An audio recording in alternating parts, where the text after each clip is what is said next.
Greetings, friends. There's a part of me that's hard for me to explain, but I have this interior compulsion to build things. Okay?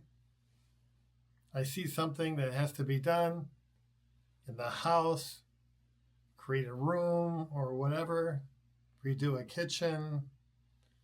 And I love that. I just can't help it. Build things, right? Where does this come from? I mean, there are a lot of things I don't know how to do. Thank God I got friends here in the church that help me, or you know, give me tools and stuff. Right? I know this is kind of unusual for a priest, but that's just the way it is. I'm a homeowner like you guys, right? And I can't help but help build stuff here at the church. I mean, this week, can you imagine? We're going to rebuild the chapel. I know that some of you are not happy about that, but I think that this is the right thing to do for a lot of different reasons, but that's not where I want to go with this Pastorgram. The fact is that we're builders, right? Where did this come from? This urge, I think, comes from God Himself. We can say that we're planters too. This is the beginning of the season where we're planting. Why do we plant? Well, God's the first planter. We're made in His image, right? And God's a builder too, right? So we have this building imagery in our epistle reading where God is considered, Jesus Christ is considered the stone made without hands. Where did this idea come from? Well, you see, humans want to build things, right? The Tower of Babel was built. It was man's attempt to regain paradise, a Temple Mountain type thing, a tower to heaven, tower to the gods type thing. And so Nebuchadnezzar in Daniel chapter 2 had his dream about these four nations, or that typify the powers of this earth, building this big old idol, and then this stone comes out, not made with human hands, and came down and crushed the whole thing to powder. And out of this stone, God builds a kingdom that will be lasting, right? And that's Jesus Christ fulfilled in the epistle reading.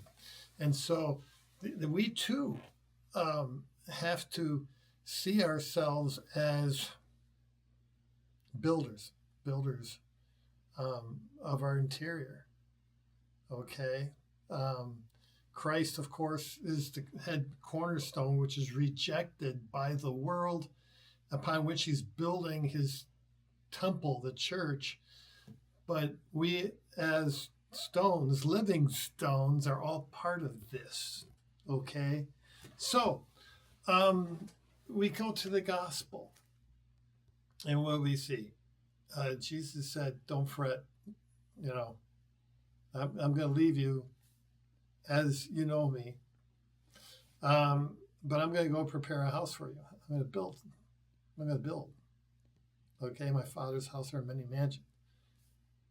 Someone had to make him, right? And it's God. God's a builder, right?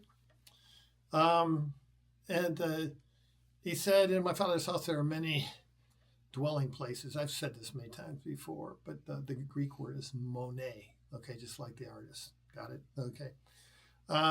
Which means one room flats. Now, what Jesus is referring to is the temple, in the temple vision of Ezekiel, that along the sides of the temple, there's 3 stories of rooms, but Ezekiel never tells us what they're for. Jesus does. It's for you and me. You might say, well, I want a mansion, not a one-room flat, but believe me, real estate's all about location. Okay. That's what Jesus is saying for us. You can't do better than live in God's temple, right? It's interesting, a few verses later, that same word monet is used only once more. And so John wants to focus on that. And the verse says, Jesus says, if a man loves me and obeys me, my Father will love him, and my Father and I will come and dwell in your Monet. Isn't that cool? We've got a Monet in us, a one-room flat in which God dwells, the whole Trinity. And so that tells you something about what's inside. Our one-room flat inside, our Monet, is spiritually bigger than our body. Spiritual space has to be big, right? I've said this many times before, because if it's not big, the Holy Trinity couldn't fit in it. Now, this is all spiritual and what have you, but you see how important it is to build. Okay. We build buildings. I think that when I first became pastor, we had to fix our church. It cost $1.2 million with the arches and stuff. And it just struck me that Jesus was saying, okay, you've got to rebuild this church, both physically and spiritually.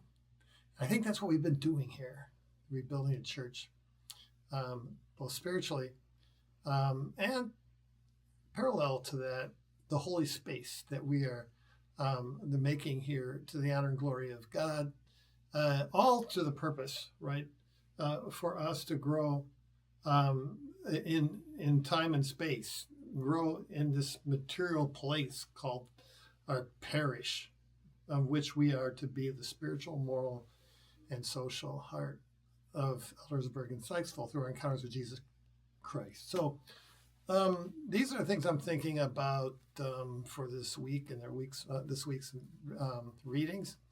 And so if you find yourself a builder and you can't help yourself, then you know why, because it's part of being made in the image of God. God's a great builder. So build here at the church and in your heart. God bless. Bye.